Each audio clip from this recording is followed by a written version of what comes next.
नमस्कार दोस्तों, इस वीडियो के माध्यम से क्लच के बारे में जानकारी साधारण शब्दों में देने का प्रयास किया गया है।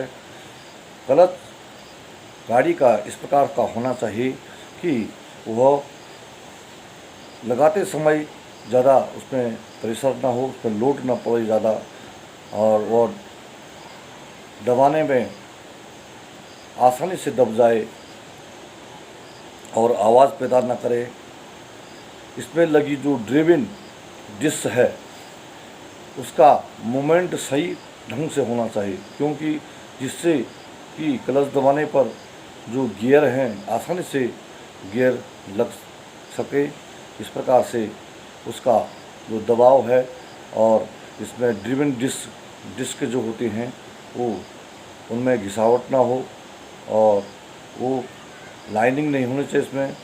इस प्रकार से आसानी से गियर को शिफ्ट किया जा सके, गियर लगा सके और पेडल पर कम से कम दबाव पड़े, और इस प्रकार से आपकी गाड़ी का जो क्लच एकदम हल्का, एकदम स्मूथ होना चाहिए, क्योंकि ड्राइविंग करते समय ज़्यादा पाँव में ज़्यादा प्रेशर ना पड़े, ज़्यादा लोड ना आए। और ये क्लच जो हैं ये 5 प्रकार के होते हैं, और भी क्लच का विकास हुआ है। जैसे नंबर 1 में कॉर्न क्लच होता है, दूसरा कॉर्न क्लच फर्स्ट में, जो कि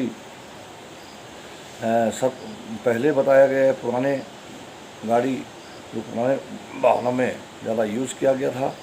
और दूसरा सिंगल प्लेट क्लच, और उसके बाद मल्टी प्लेट क्लच, और मल्टी प्लेट क्लच के बाद आया मल्टी प्लेट वेट क्लच, और उसके बाद सेमी सेंट्रीफ्यूगल क्लच। तो इस प्रकार से क्लच जो हैं अलग अलग प्रकार के हैं, उसमें अलग अलग क्लच प्लेटें लगी हुई हैं। और इसी प्रकार से जो प्रेशर प्लेट है, प्रेशर प्लेट में भी ज़्यादा गर्मी ना हो, इस प्रकार का होना चाहिए। वो ज़्यादा गर्म, एकदम गर्म होने वाला मेटल नहीं होना चाहिए।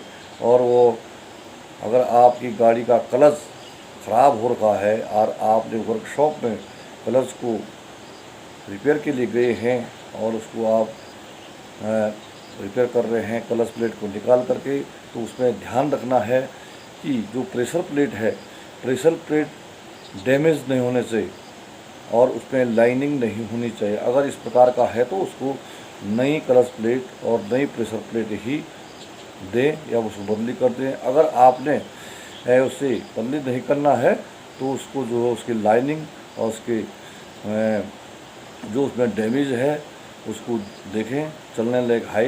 वैसे तो चलने लायक जब उसमें लाइनिंग हो गई तो उसको बदल देना ही ज़रूरी है, क्योंकि उसका लेबर ज़्यादा है। इसलिए जो है क्लच प्लेट को इस प्रकार का होना चाहिए, और ज़्यादा गर्म नहीं होनी चाहिए क्लच प्लेट। अगर ज़्यादा गर्म होती है तो वो डैमेज हो जाती है। इसलिए होती है कि क्लच दबाते समय जब क्लच पेडल स्मूथ नहीं चलता है और वो हार्ड चलता है क्लच पेडल, तो इस प्रकार से उसमें क्लच प्लेट में और प्रेशर प्लेट में इसका लोड पड़ता है, जिससे कि प्रेशर प्लेट ज़्यादा गर्म हो जाती है।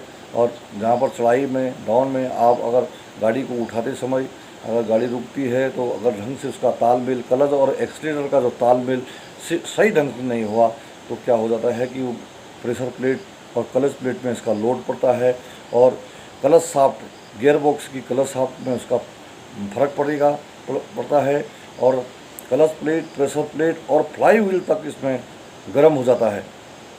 और उसके बीच जो लगा हुआ रिलीज़ बेरिंग है, रिलीज़ बेरिंग तक भी उसमें गर्म हो जाते हैं, जिससे कि क्लच आपका सही काम नहीं करेगा और वो कभी भी नुकसान कर सकता है। इसलिए उसको जब वर्कशॉप में ले जाते हैं तो उसको पूरी यहाँ से फ्लाई व्हील से पीछे का हिस्सा पूरा चेक करवाना चाहिए कि फ्लाई व्हील की डैमेज तो नहीं है, उसमें लाइनिंग अगर उसमें इस प्रकार का है तो उसमें भी उसको ग्राइंडिंग वगैरह करा करके या तो उसको देखें, उसको मैकेनिक से उसको ठीक ढंग से दिखाएं।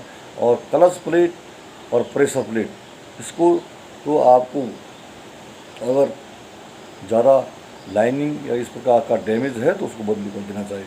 और उसमें जो रिलीज़ बेरिंग पड़ता है उसकी उल्टे गियर होते हैं, उसको जो है उसको भी चेक करना चाहिए कि वो गियर जो है उसके सही बैठ रहे कि नहीं बैठे। नहीं तो उसके क्या होता है कि गियर बॉक्स का जो तेल होगा और जो उसमें हाउसिंग में आ जाएगा वो तेल, वो जो है हाउसिंग में आ जाता है, उससे भी नुकसान है। इसलिए उसको जो रिलीज़ बेरिंग है इसके किसी भी प्रकार का उसमें ज़्यादा घिसावट नहीं होना चाहिए। अंदर से देखना तो घिसावट तो नहीं है, उसके अंदर बनी उल्टी चोड़ियाँ ठीक होनी चाहिए, क्योंकि गियर बॉक्स का तेल जो है वो आपका उसमें हाउसिंग में आ जाता है।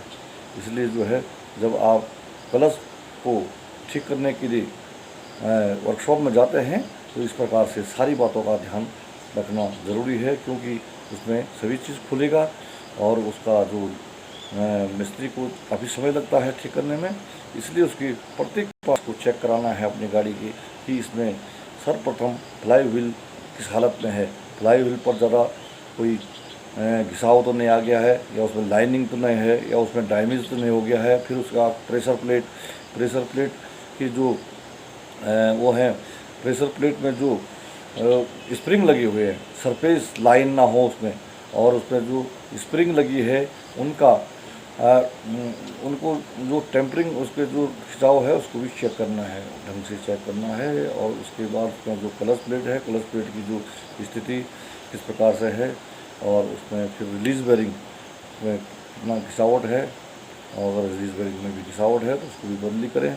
इस प्रकार से क्लच जो है स्मूथ होना चाहिए, वाहन चलाते समय क्लच को हार्ड नहीं होना चाहिए और बिल्कुल स्मूथ होना चाहिए क्लच, जिससे कि वाहन को चलाने में कोई दिक्कत ना आए और उसमें एक्सीलरेटर और क्लच का तालमेल सुंदर से बना रहे, क्योंकि क्लच और एक्सीलरेटर ही ड्राइविंग का मेन चीज़ है। अगर आपका क्लच और एक्सीलरेटर में तालमेल सही नहीं है, या एक्सीलरेटर आपका स्मूथ नहीं चल रहा है, या क्लच पेडल आपका स्मूथ नहीं चलता है, तो उससे क्या होगा कि आपकी गाड़ी झटका लेगी और उसका तालमेल सही नहीं बैठ पाएगा। इसलिए जब भी इस प्रकार से क्लच में कोई डिफेक्टेड आता है तो उसको अवश्य मिस्त्री के पास क्लच पेडल से लेकर के और उसके